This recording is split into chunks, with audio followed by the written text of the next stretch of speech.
تو وہ نوجوان کہتا ہے کہ اے بابا ہم نے تو یہ سنا تھا کہ انسان درد میں رویا کرتا ہے، جب انسان کو درد ہوتا ہے تب انسان روتا ہے، لیکن آپ تو کسی کی محبت میں رو رہے ہیں، کیا محبت میں بھی انسان روتا ہے؟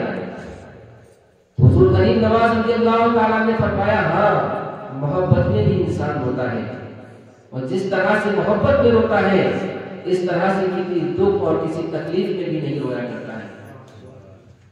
تو وہ نوجوان کہتا ہے کہ میری بھی یہی خواہش ہے، میں بھی رونا چاہتا ہوں، آپ میری اس خواہش کو پورا کر دیں، میں بھی دیکھنا چاہتا ہوں کہ محبت میں کس طرح سے انسان ہوتا ہے۔ عزیزان ملت اسلامیہ، حضور غریب نواز رضی اللہ تعالیٰ نے فرمایا کہ اگر تیری یہی خواہش ہے تو تجھے سب سے پہلے اسلام کا کلمہ پڑھ کر کے جو ہے اسلام میں داخل ہونا ہوگا۔ جب تو اسلام میں داخل ہو جائے گا اس کے بعد میں تجھے بتاؤں گا کہ محبت میں کس طرح سے رویا جاتا ہے۔ عزیزان ملت اسلامیہ، وہ نوجوان کہتا ہے کہ میں اپنی والدہ سے اجازت لے لوں، اگر میری والدہ اجازت دے دے گی تو میں آپ کا کلمہ پڑھ کر کے مسلمان ہو جاؤں گا۔ وہ نوجوان اپنی والدہ کے پاس جاتا ہے اور جانے کے بعد عرض کرتا ہے میری امی جان، آج مسلمانوں کی گفتگو نے مجھے ایسی ایک بات بتائی ہے جس کی وجہ سے میں مسلمانوں کا کلمہ پڑھنا چاہتا ہوں، میں اسلام میں داخل ہونا چاہتا ہوں۔ تو اس کی جو والدہ تھی وہ کہنے لگی اے بیٹا تو بہت بڑا ضدی ہے، اگر میں تجھ سے منع کروں گی تب بھی تو نہیں مانے گا، اس لیے اگر تیری یہی مرضی ہے تو میں تجھے اسلام قبول کرنے سے نہیں روکتی ہوں، جو تیری جی میں آئے وہ تو کر۔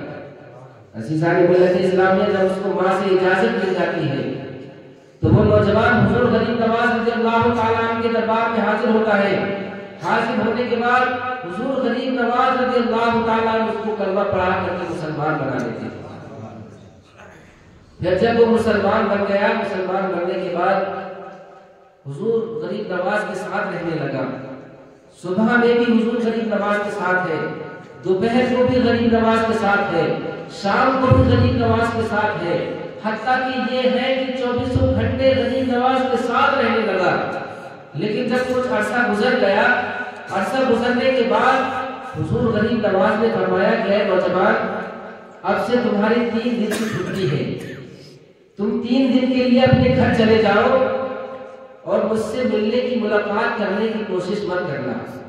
عزیزان گرامی، وہ نوجوان سوچتا ہے یہ تو کوئی بڑی بات نہیں ہے، 3 دن کی بات ہے، میں اپنے گھر چلا جاتا ہوں۔ معزز سامعین حضرات، وہ نوجوان اپنے گھر جاتا ہے۔ گھر جانے کے بعد ابھی صبح سے شام بھی نہیں ہوئی تھی کہ اس کا دل بے چین ہو جاتا ہے، اس کا دل بے قرار ہو جاتا ہے۔ وہ اپنی امی سے کہتا ہے کہ اے میری امی جان، آج نہ جانے میرے جسم کے اندر کیسی حرارت ہو رہی ہے، آج میرے دل کو سکون نہیں مل رہا ہے، آخرکار یہ کیا معاملہ ہے؟ جب رات آئی تو رات کے اندر جب اس نے لقمہ اٹھایا تو اس کے دل نے یہ گوارا نہ کیا کہ ایک لقمہ بھی کھایا جائے، بغیر کھائے اپنے بستر پر لیٹ گیا، رات بھر کروٹیں بدلتا رہا، نیند نہیں آئی۔ آخرکار اس کے سمجھ میں آ گیا کہ اگر میں غریب نواز کو نہیں دیکھوں گا تب تک میرے دل کو چین نہیں آئے گا، جب تک میں اپنے مرشد کو نہیں دیکھوں گا اس وقت میرے دل کو سکون نہیں ملے گا۔ عزیزان ملت اسلامیہ، صبح اٹھ کر وہ اپنی والدہ سے کہتا ہے کہ میرے پیر نے، میرے اس خواجہ نے مجھے یہ حکم دیا ہے کہ میں 3 دن تک اس سے ملاقات نہ کروں، لیکن اے میری امی جان، اب مجھے ان سے بغیر ملے رہا نہیں جاتا ہے، اب میرے دل کو سکون نہیں ملتا ہے، میں ان کو بغیر دیکھے جی نہیں سکتا ہوں۔ عزیزان ملت اسلامیہ، وہ نوجوان کہتا ہے اے امی جان تم جاؤ، میرے پیر سے اجازت لے لو کہ میں اپنے پیر کو دیکھنے کے لیے آ جاؤں۔ عزیزان ملت اسلامیہ، اس نوجوان کی والدہ حضور غریب نواز کی بارگاہ میں حاضر ہوتی ہے۔ حاضر ہونے کے بعد عرض کرتی ہے اے بابا، تم مسلمانوں کے گرو ہو، میں تمہیں نہیں جانتی ہوں، میں یہ بھی نہیں جانتی ہوں کہ تم نے میرے بیٹے پر کون سی ایسی بات اس کو بتا دی ہے، کون سے ایسا جادو کر دیا ہے، کون سا اس کو علم عطا کر دیا ہے کہ وہ اب تمہارے سوا کسی کو دیکھنا نہیں چاہتا ہے، وہ ہمیشہ تمہارے ساتھ رہتا ہے، اور اب تو اس کا یہ عادت ہو گیا ہے کہ جب سے اس نے تمہیں دیکھا نہیں ہے تب سے اس کے دل کو چین و سکون نہیں مل رہا ہے۔ وہ اس کی والدہ کہتی ہے کہ جب سے وہ تمہارے پاس سے گیا ہے نہ ہی اس نے کچھ کھایا ہے، نہ ہی کچھ پیا ہے، نہ رات بھر سویا ہے، اسی حالت میں صبح اس نے مجھے آپ کے پاس بھیجا ہے تاکہ آپ اجازت دے دیں۔ آپ اجازت اگر دے دیں گے تو میرا بیٹا آپ کے دربار میں حاضر ہو جائے گا۔ لیکن حضور غریب نواز فرماتے ہیں کہ ابھی اس کو اجازت نہیں ہے۔ جب اتنا کہا تو اس کی والدہ واپس اپنے گھر آئی۔ گھر آنے کے بعد اپنے بیٹے سے کہا کہ تمہارے پیر و مرشد نے منع کیا ہے کہ تم 3 دن تک ہرگز اپنے پیر و مرشد سے نہیں مل سکتے ہو۔ تو وہ نوجوان کہتا ہے کہ امی جان، اگر میں ان کو نہیں دیکھوں گا، اگر آج میں نے ان کو نہیں دیکھا تو یقیناً میرے جسم سے میری جان نکل جائے گی، مجھے موت آ جائے گی۔ اگر تم چاہتی ہو کہ میں زندہ رہوں تو تم غریب نواز کی بارگاہ میں چلی جاؤ اور کسی بھی طریقے سے میرے پیر کو راضی کر لو، اور میں کسی طریقے سے اگر وہ راضی ہو گئے تو ان کا دیدار مجھے نصیب ہو جائے گا، میری جان بچ جائے گی۔ عزیزان ملت اسلامیہ، والدہ جو اپنے بیٹے سے محبت کرتی ہے، اپنے بیٹے کی زندگی کی خاطر پھر غریب نواز کی بارگاہ میں دوڑتی ہے، جانے کے بعد عرض کرتی ہے بابا اگر تم نے اجازت نہ دی تو میرے بیٹے کی جان چلی جائے گی، میرا بیٹا اس دنیا سے کوچ کر جائے گا۔ میں آپ کے ہاتھ چھوڑتی ہوں، میں آپ کے پیر پکڑتی ہوں، آپ اس سے ملنے کی اجازت دے دیں۔ اگر آپ نے اجازت نہیں دی تو یقیناً میرا بیٹا اس دنیا کو چھوڑ کر کے چلا جائے گا۔ وہ عورت رونے لگ جاتی ہے۔ جب حضور غریب نواز نے دیکھا تو کہا اے عورت رو مت، تو اپنے بیٹے کو میرے پاس بھیج دے۔ جب حضور غریب نواز نے یہ فرمایا تو وہ عورت دوڑی دوڑی اپنے مکان میں جاتی ہے اور اپنے بیٹے سے کہتی ہے کہ میرے بیٹے، تیرے پیر نے اجازت دے دی ہے، اب تو اپنے پیر سے جا کر کے مل سکتا ہے۔ عزیزان ملت اسلامیہ، جب حضور غریب نواز رضی اللہ تعالیٰ عنہ کی بارگاہ میں وہ نوجوان پہنچتا ہے، پہنچنے کے بعد حضور غریب نواز کے چہرے کو دیکھتا ہے، ویسے ہی اس کے دل کو سکون مل جاتا ہے۔ جب وہ حضور غریب نواز کے دربار میں پہنچتا ہے تو کیا دیکھتا ہے کہ حضور غریب نواز کے دربار میں مجمع لگا ہوا ہے، بہت سارے لوگ موجود ہیں۔ دور دروازے پر کھڑا ہو کر کے حضور غریب نواز کے چہرے کی زیارت کرتا ہے اور وہیں کھڑا رہتا ہے۔ حضور غریب نواز اپنے مریدین سے کہتے ہیں کہ اے لوگوں، اس نوجوان کو دیکھ لو، یہ محبت میں رونا چاہتا تھا، آج اس کا معاملہ یہ ہو گیا ہے کہ اس کو آج مجھ سے اس کو آج اتنی محبت ہو گئی ہے کہ اگر یہ ایک دن بھی مجھے نہ دیکھے کہ اس کو چین نہیں ملتا ہے، اس کو سکون نہیں ملتا ہے، اور اگر یہ 2 دن تک مجھے نہ دیکھے تو یقیناً اس کی جان اس کے روح جسم سے نکل جائے گی۔ حضور غریب نواز نے فرمایا کہ اے نوجوان، تم نے دیکھ لیا کہ محبت میں انسان کس طرح سے رویا کرتا ہے۔ عزیزان ملت اسلامیہ، ہم بھی کہتے ہیں کہ ہمیں اپنے نبی سے محبت ہے، جزاک اللہ خیر۔ ہم کیا کہتے ہیں؟ ہم نبی سے محبت کرنے والے ہیں، کہتے ہیں کہ نہیں کہتے ہیں؟ کچھ بولو تو بھائی، کہتے ہیں نا نبی سے محبت کرتے ہیں۔ اب محبت کیسی کرتے ہیں؟ مطلب سامنے کچھ اور پیچھے کچھ۔ محبت کا تو صرف نام ہی نام رہ گیا ہے۔ اگر آپ پوری دنیا کا بھی اگر آپ جائزہ دیں گے تو صرف اس دنیا کے اندر محبت کا صرف نام ہی نام باقی رہ گیا ہے۔ آج کل لوگ صرف اپنے فائدہ حاصل کرنے کے لیے لوگوں سے محبت کرتے ہیں۔ کوئی اگر کسی سے دوستی رکھتا ہے وہ بھی اپنے فائدے کی وجہ سے رکھتا ہے۔ میں یہ نہیں کہتا کہ اس دنیا کے اندر اچھے انسان نہیں ہیں، اچھے دوست نہیں ہیں، اچھے رشتہ دار نہیں ہیں، اچھے رشتہ دار بھی ہیں، اچھے دوست بھی ہیں، لیکن آج ان لوگوں کی تعداد بہت زیادہ کم ہو گئی ہے۔ 100 میں سے 5% لوگ ایسے ہوتے ہیں جو دیانت دار لوگ ہوا کرتے ہیں، جو ایماندار لوگ ہوا کرتے ہیں، ایماندار لوگ ہوا کرتے ہیں۔ تو عزیزان ملت اسلامیہ، اس محفل کی بہت ہی زیادہ برکتیں ہیں۔ حضور غریب نواز رضی اللہ تعالیٰ کا وہ دربار ہے کہ اس دربار کے اندر اگر سائل اگر کوئی سوال پیش کرتا ہے تو حضور غریب نواز اس کی جھولی کو بھر دیا کرتے ہیں۔ آپ اندازہ لگائیں کہ حضور غریب نواز کے روضے پر ایک اندھا مدت ہو گئی اسے حضور غریب نواز کے دربار میں کھڑا ہوا، حضور غریب نواز سے عرض کرتا ہے کہ غریب نواز مجھے آنکھیں عطا کر دو، غریب نواز مجھے آنکھیں دے دو۔ لیکن کافی عرصہ گزرنے کے بعد بھی اس کو آنکھیں نہیں ملی، لیکن پھر بھی وہ غریب نواز کے آستانے پر کھڑا ہوا ہے اور دنوں رات یہی کہہ رہا ہے کہ غریب نواز مجھے آنکھیں دے دو، غریب نواز مجھے آنکھیں دے دو۔ لیکن اس کو آنکھیں نہیں مل رہی ہیں۔ آنکھیں کس طرح سے ملا کرتی ہیں، دعائیں کس طریقے سے قبول ہوا کرتی ہیں۔ میں آپ کو بتانا چاہتا ہوں کہ وہ انسان، وہ اندھا انسان غریب نواز کے دربار میں کھڑا ہوا ہے اور نہ جانے کب سے کھڑا یہ دعا کر رہا ہے کہ غریب نواز مجھے آنکھیں دے دو، لیکن اسے آنکھیں نہیں مل رہی ہیں۔ ایسے ہی ماحول کے اندر، ایسے ہی وقت کے اندر بادشاہ اورنگزیب حضور غریب نواز کی بارگاہ میں حاضری دینے کے لیے آتا ہے۔ جب اورنگزیب بادشاہ حضور غریب نواز کی بارگاہ میں حاضری دینے کے لیے آیا تو اس نے دیکھا کہ ایک اندھا ہے جو بار بار یہ دعا کرتا ہے کہ غریب نواز مجھے آنکھیں عطا کر دو، اے غریب نواز مجھے آنکھیں دے دو۔ لیکن یہ کیا معاملہ ہے؟ لوگ بتاتے ہیں کہ عرصہ گزر گیا، یہ یہی دعا کرتا ہے کہ غریب نواز مجھے آنکھیں دے دو، لیکن آج تک اس کو آنکھیں نہیں ملی ہیں۔ جب اورنگزیب نے اتنا سنا تو اس اندھے کے پاس گئے اور جا کر کے فرمایا کہ اے اندھے انسان، تو مجھے جانتا ہے کہ میں کون ہوں؟ وہ اندھا کہنے لگا کہ میں کیسے آپ کو جان سکتا ہوں، میں تو اندھا ہوں، میں آپ کو نہیں جانتا کہ آپ کون ہیں۔ تو اورنگزیب نے کہا کہ اے اندھے انسان، تو یہ جان لے کہ اس وقت جو تیرے سامنے کھڑا ہوا ہے وہ کوئی عام انسان نہیں ہے، بلکہ وہ اس وقت کا بادشاہ اورنگزیب کھڑا ہوا ہے۔ جب اتنا سنا تو وہ اندھا کانپنے لگا کہ میرے سامنے اپنے وقت کا بادشاہ اورنگزیب کھڑا ہوا ہے۔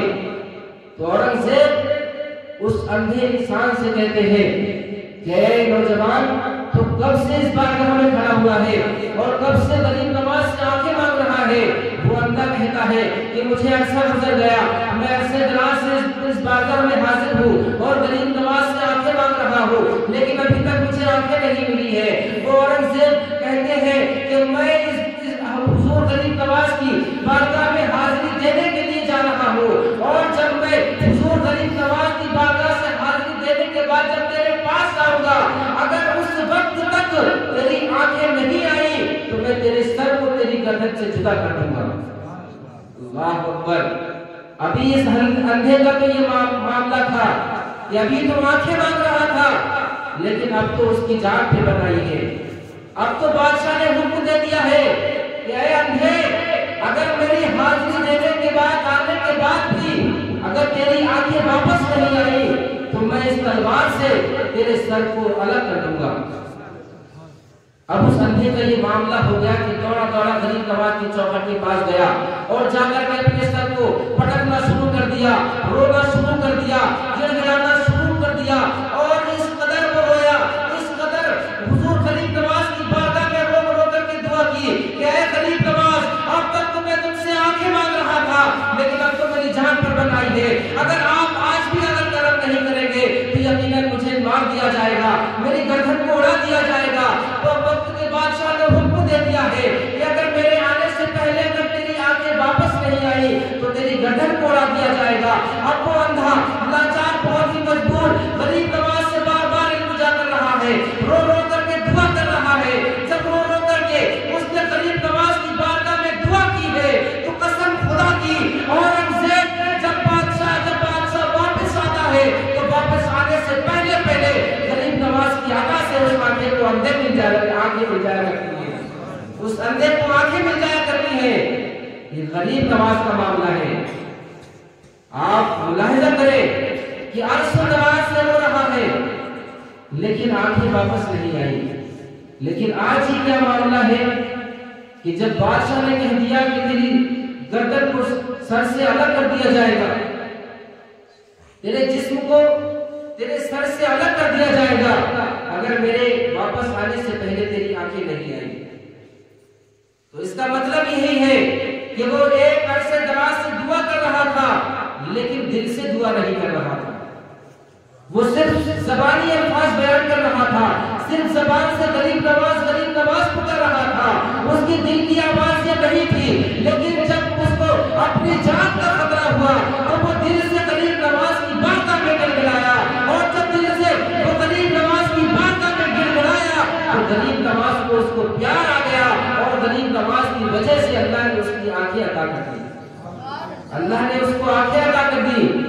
تو یہ غریب نواز کا مقام بھی ہے میرے دوستو. غریب نواز کی وہ شخصیت ہے کہ غریب نواز کا وہ دربار بتایا گیا ہے کہ اگر کوئی منگتا, کوئی سائل, کوئی فقیر اگر اس دروازے پر پہنچ جاتا ہے تو کبھی بھی خالی ہاتھ واپس نہیں ہوتا ہے.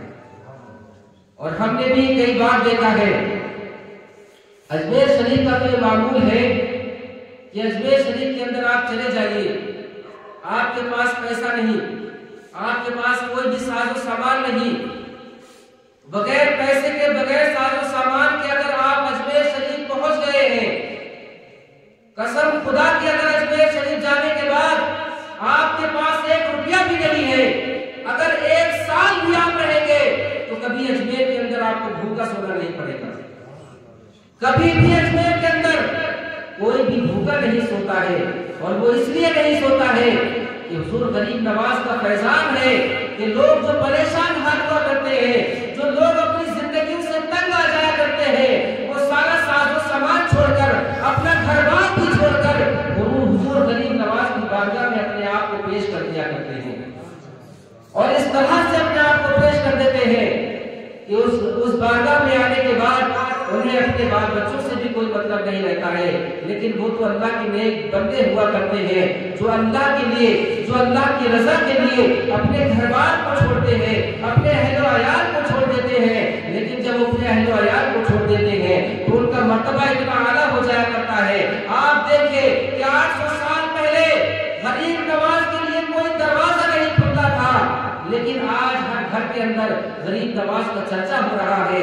آج ہر قوم کے انسان, چاہے وہ ہندو ہو یا مسلم ہو یا سکھ ہو یا عیسائی ہو, کوئی سے بھی مذہب کے لوگ ہو, آج ہر مذہب کے لوگ غریب نواز کی بارگاہ میں حاضر ہو رہے ہیں. غریب نواز کی بارگاہ میں چادر پیش کر رہے ہیں, غریب نواز کی بارگاہ میں خراج عقیدت پیش کر رہے ہیں. اس کا معاملہ کیا ہے, اس کی وجہ کیا ہے؟ اس کی وجہ صرف یہی ہے کہ یہ وہ غریب نواز ہے جنہوں نے اپنی پوری زندگی صرف اللہ اور اس کے رسول کی رضا کے لیے گزار دی ہے. صرف اللہ اور اس کے رسول کے لیے اپنی زندگی کو جس نے گزار دیا ہے تو رہتی دنیا تک لوگ ان کے قدموں کے بوسے دیتے ہوئے نظر آتے ہیں.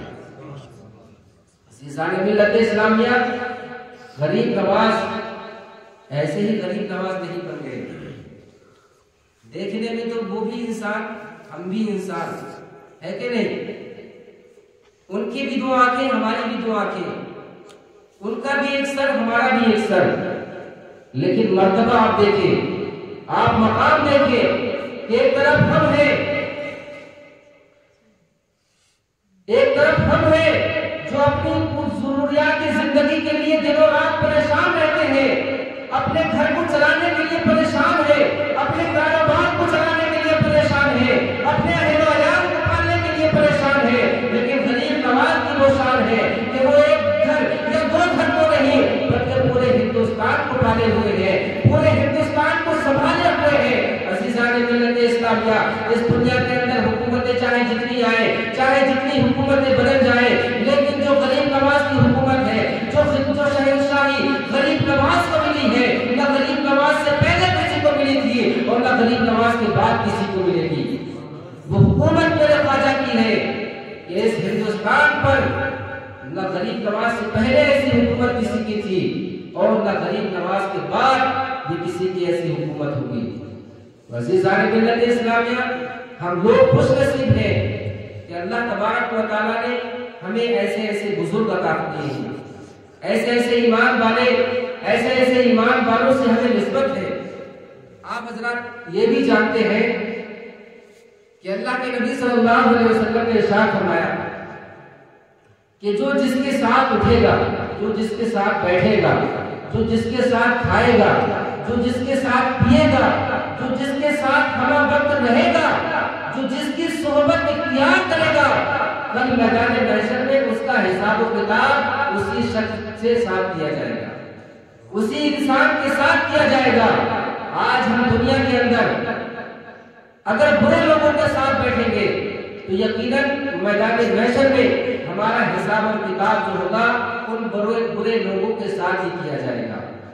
اور اگر ہم اچھے لوگوں کے ساتھ بیٹھے، اگر ہم نے ایمان والوں سے عقیدت رکھی، اگر اللہ والوں سے ہم نے عقیدت رکھی، اگر بزرگان دین کو ہم نے یاد کیا، اگر بزرگان دین کی ہم سے نسبت رہی، اگر ہم بزرگان دین والے رہے تو یقیناً کل میدان محشر میں ہمارا حساب و کتاب جو ہے وہ اللہ کے ولیوں کے ساتھ لیا جائے گا۔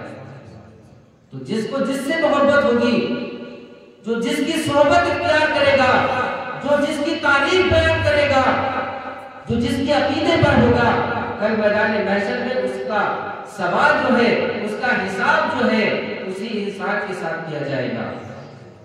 تو عزیزان ملت اسلامیہ، ہم مسلمان ہیں، اللہ کا شکر ہے۔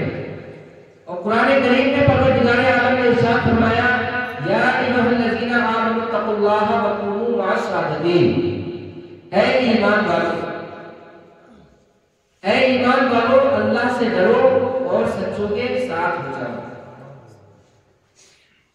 اے ایمان والو، یہ ایمان والوں سے بتایا جا رہا ہے، ایمان والوں کو حکم دیا جا رہا ہے کہ اے ایمان والو، تو جو ایمان والا ہے، جس نے کلمہ پڑھ لیا، جس نے لا الہ الا اللہ محمد رسول اللہ پڑھ لیا، وہ ایمان والا ہو گیا، وہ مومن ہو گیا۔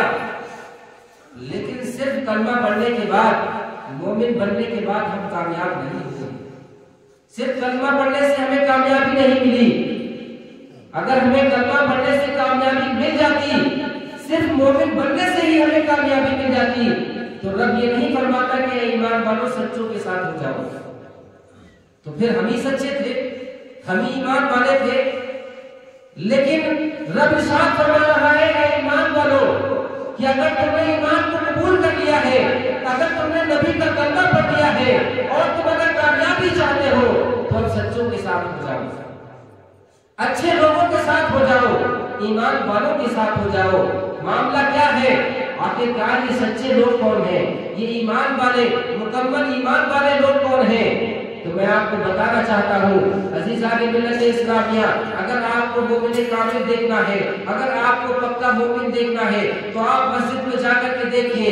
اگر مسجد کے اندر پنجگانہ وقت کی اگر کوئی نماز پڑھتا ہے، پابندی کے ساتھ نماز پڑھتا ہے تو وہ مومن ہے۔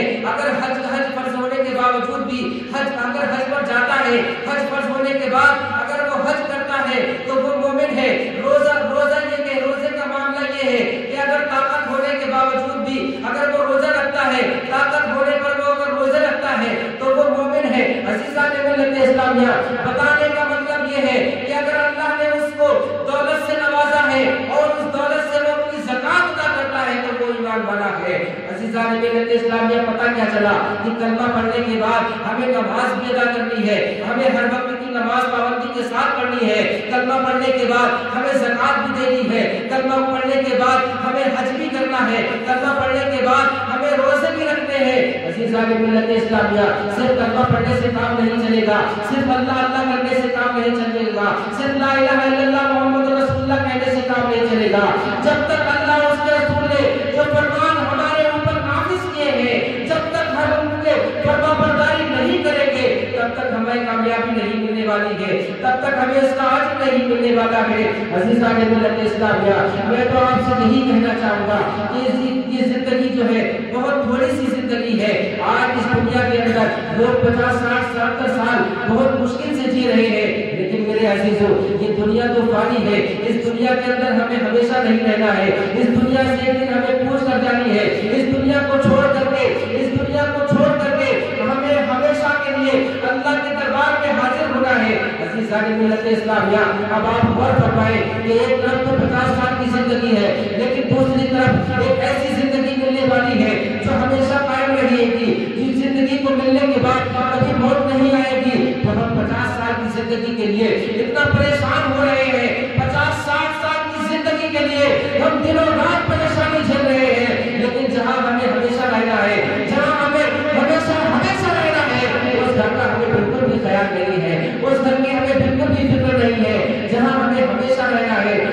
کی ہمیں کوئی بھی فکر نہیں ہے، نہ ہی ہمیں اس فکر نہ ہی ہم اس فکر میں لگے ہوئے ہیں کہ اس گھر کی تیاری کی جائے۔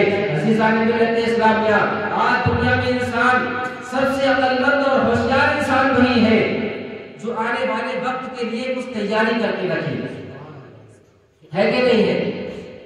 اگر کوئی ایک ذمہ دار باپ ہے تو وہ یہی چاہے گا کہ میں اپنے پریوار کے لیے، اپنے بال بچوں کے لیے جو ساز و سامان ہے وہ اکٹھا لا کر کے رکھ دوں تاکہ میرے بال بچوں کو پریشانی نہ آئے۔ مطلب یہ ہے کہ جو بھی ضرورت مند انسان ہے، جو عقل مند انسان ہے، وہ اپنے آنے والے وقت کے لیے تیاری کیا کرتا ہے۔ مثال کے طور پر یوں سمجھ لیجئے کہ اگر ہمیں اپنے بیٹے کی شادی کرنی ہے تو اس کی شادی کرنے کے لیے ہمیں کوئی رشتہ بھی تلاش کرنا ہوگا، اس کی شادی کرنے کے لیے ہمیں پیسوں کی بھی ضرورت کرنی ہے، ہمیں پیسوں کی بھی ضرورت پڑنی ہے، اس کی شادی کرنے کے لیے ہمیں ساز و سامان بھی اکٹھا کرنا ہے۔ لیکن عزیزان ملت اسلامیہ، آج کا انسان کتنا عقل مند ہے کہ اس دنیا کی زندگی جینے کے لیے اسے اتنی فکر ہے کہ آنے والے 2-4 سال کا بھی انتظام کر کے رکھا ہوا ہے، لیکن وہ موت جو برحق ہے، جو ہر حال میں آنی ہے، جو کسی وقت بھی آ سکتی ہے، اس موت کے بارے میں انسان کو بالکل بھی فکر نہیں ہے۔ کون ہے ہم میں سے ایسا جس کو موت کی فکر ہو؟ بتائیے آپ حضرات، ہے کوئی ایسا جس کو موت کی فکر ہے؟ میرے دوست، موت کی دعا نہیں کرنا چاہیے، مرنے کی دعا مانگنا بالکل جائز نہیں ہے۔ اگر دعا کرنی ہے تو صرف یہ دعا کرنی چاہیے کہ اللہ تبارک و تعالی ہمیں عزت کی زندگی اور ایمان کی موت نصیب فرمائے، یہ دعا کرنی چاہیے۔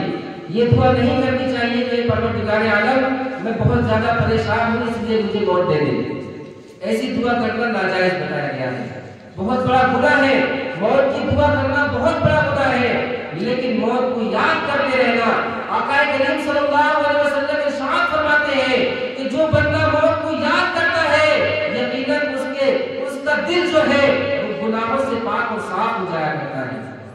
جو بندہ موت کو یاد کرتا ہے، آپ خود سمجھ لیں کہ اگر آپ کے دل کے اندر ایک احساس پیدا ہو جائے کہ اگر مر جائیں گے تو کیا ہوگا، مرنے کے بعد کیا ہوگا، موت کس طریقے سے نکلے گی، روح ہمارے جسم سے کس طرح سے نکالی جائے گی، جب ہمیں اگر یہ احساس ہو جائے، اور ہمیں معلوم بھی ہے کہ جب مومن کی روح نکالی جاتی ہے، حضرت اسرائیل علیہ السلام سے حضرت موسیٰ علیہ السلام نے پوچھا، اے اسرائیل یہ بتاؤ تم انسان کی روح کس طریقے سے نکالتے ہو؟ حضرت اسرائیل علیہ السلام نے عرض کی ہے، اللہ کے نبی ہے، اللہ کے پیغمبر، کہ ہم مومن کی روح اس طرح سے نکالتے ہیں کہ جس طرح سے آٹے میں سے بال کو نکال دیا جاتا ہے۔ اور سبحان اللہ، اتنی بڑی بات کہی پھر بھی آپ سبحان اللہ نہیں کہتے ہیں۔ موت کی کتنی بڑی سختی ہے، موت کا عالم کو مرنے والے سے پوچھو۔ اسرائیل علیہ السلام فرماتے ہیں کہ جب مومن کی روح جب نکالی جاتی ہے تو مومن کی روح جو پکا ایمان والا ہوتا ہے، جو پنجگانہ نمازی ہوتا ہے، جو اللہ اس کے رسول کی فرما بردار ہوتا ہے، جو پکا ایمان والا ہوتا ہے، اس کی روح اس طرح سے نکالی جاتی ہے جس طرح سے آٹے میں سے بال کو نکالا جاتا ہے۔ اب آٹے میں سے بال کو نکالنے کے تو کچھ محسوس ہوگا؟ بالکل بھی محسوس نہیں ہوگا۔ پھر حضرت اسرائیل علیہ السلام فرماتے ہیں کہ جو بدبخت ہوتا ہے، جو برا انسان ہوتا ہے، جو بدکار ہوتا ہے، جو کافر اور مشرک ہوتا ہے، تو اس کی روح اس طریقے سے نکالی جاتی ہے کہ جس طریقے سے کہ اگر کوئی ریشمی کپڑا ببول کے درخت پر ڈال دیا جائے اور پھر جب اس کو کھینچا جائے تو جس طرح سے ببول کے پیڑ پر جتنے کانٹے ہوتے ہیں ان کانٹوں سے الجھنے کے بعد جس طرح سے اس کپڑے کا ریشہ الگ ہو جاتا ہے، اسی طریقے سے بدکار کی روح کو نکالا جاتا ہے۔ اتنی پریشانی سے بدکار کی روح نکلتی ہے کہ جب ببول کے درخت پر ایک ریشمی کپڑا ڈال کر جب اس کو کھینچا جاتا ہے تو اس کا ایک ایک ریشہ اس کا الگ ہو جایا کرتا ہے۔ اس طریقے سے بدکار انسان کی روح نکلتی ہے۔ تو جب ہمیں معلوم ہے کہ اگر ہم مومن کامل بن گئے تو یقیناً ہمیں موت کی سختی برداشت کرنے کی ضرورت نہیں پڑے گی۔ کیونکہ اللہ کے نبی نے فرمایا کہ موت ایمان والے کی موت اس طرح سے نکال لی جاتی ہے کہ اس کو محسوس بھی نہیں ہوتا ہے۔ عزیزان ملت اسلامیہ، مرنا تو سبھی کو ہے، کوئی یہ نہیں کہہ سکتا کہ مجھے موت نہیں آنی ہے، لیکن اللہ تبارک و تعالیٰ کی بارگاہ میں یہی دعا کرنی چاہیے کہ اللہ تبارک و تعالیٰ ہم سب کو عزت کی زندگی اور ایمان کی موت نصیب فرمائے۔ درود پاک پڑھ لیجیے صلی اللہ علیہ وسلم۔ صلاۃ و سلام علیک یا رسول اللہ صلی اللہ علیہ وسلم۔ ٹائم تو قریب ہو چکا ہے، ایک نام اور صلی اللہ، اس کے بعد صلاۃ و سلام پڑھیں، ٹھیک ہے؟